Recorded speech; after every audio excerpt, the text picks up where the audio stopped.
There's something about that late 90s or early 2000s vibe that just hits me.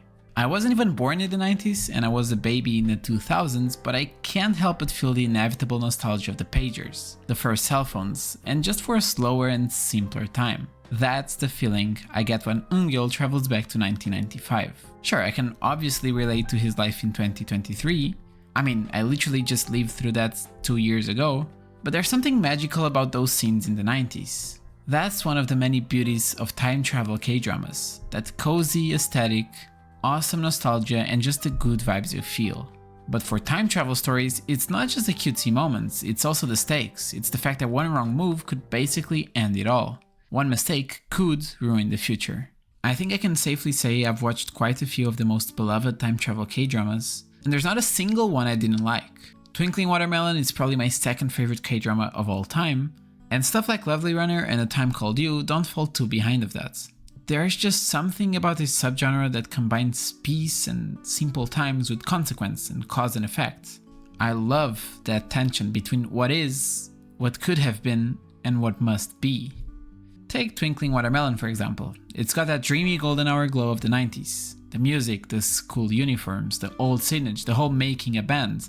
But it's more than just aesthetics. I believe the true highlight of this K-drama is the stakes of the time travel.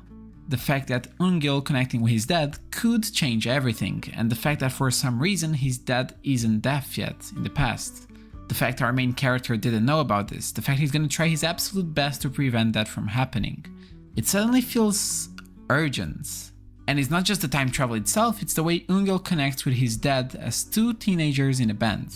You're watching a kid go back in time and meeting his dad before life got to him. You're watching him live his day-to-day, being best friends with his father.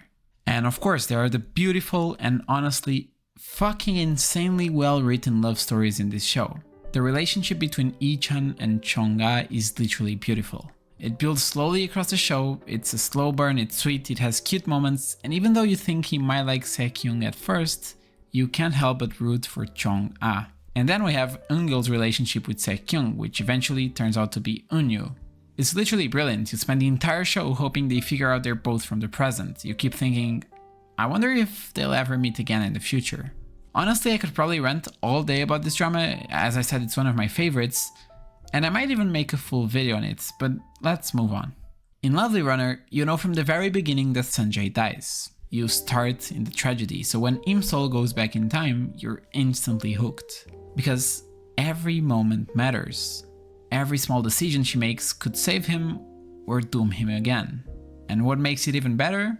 Once again, the romance. It's not just a time travel mystery. It's a love story that loops on itself. It kinda transcends time. And you simply can't help but root all season for them too. The chemistry, the longing, the missed timings, it's amazing. I genuinely believe this show deals with time beautifully. You learn things in the future that connects to the past. You see character development throughout the choices they make. And because most of the romance story happens during their high school years, it brings a lot of warmth to it. The high school chaos, slow burn glances, and dude, let's talk about the cutest and most aesthetic thing ever. Those umbrella scenes. I mean, that's just too good, bro. Anyways, it's as I said, I love them all, and I could probably talk all day about them, but let's look into A Time Called You. That's a bit different.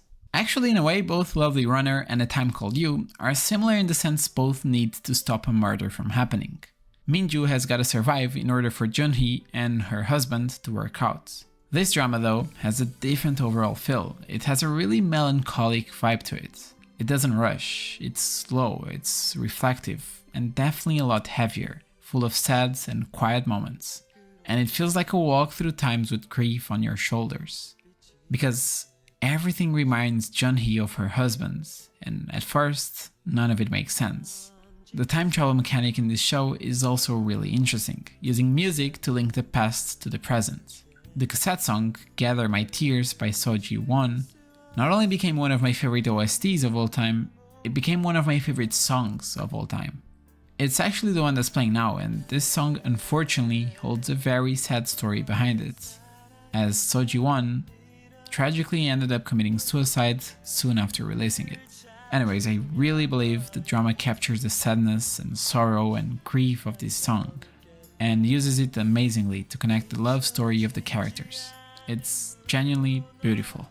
Out of the three, this is probably the one I like the least, but it still holds a really special place for me.